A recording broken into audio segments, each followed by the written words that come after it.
My close call, a 6-hour quarantine scare. I arrived in Beijing with a singular focus: to do my job.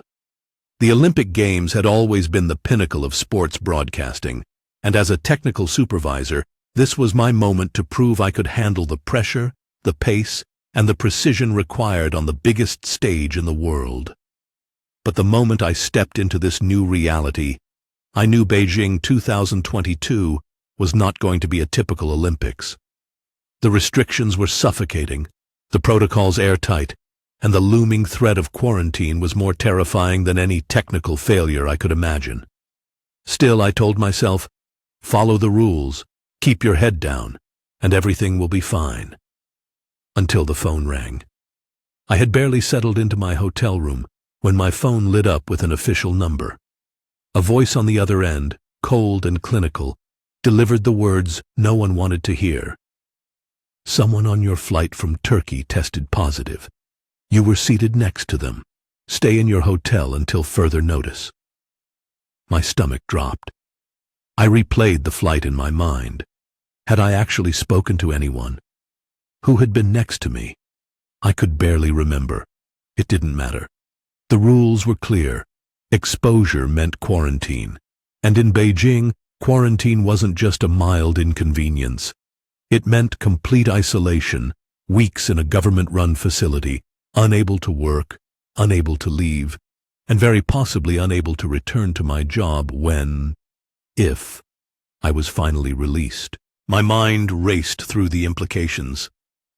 If I missed my first shift at the International Broadcast Center, IBC, would they replace me?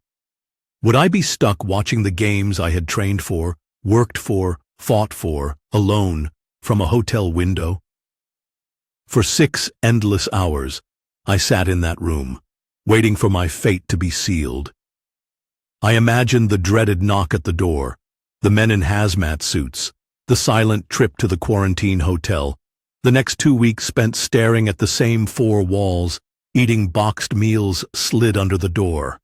I texted a few colleagues. Bad news, I might be out. I tried to stay calm, but with every passing minute, the walls of my room seemed to close in tighter. I was trapped in a paradox, safe but on the edge of exile. Then, just as suddenly as the first call, my phone rang again. Sorry, mistake. That person changed seats before takeoff. You're free to go. I blinked.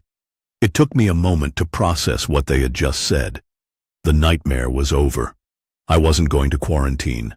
I was free. I grabbed my bag and rushed out of the hotel, my heart still pounding, as if at any second they would change their minds and drag me back inside. But no one stopped me.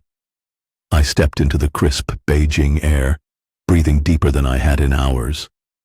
Only in Beijing 2022 could your Olympic dreams be destroyed and restored in a single day.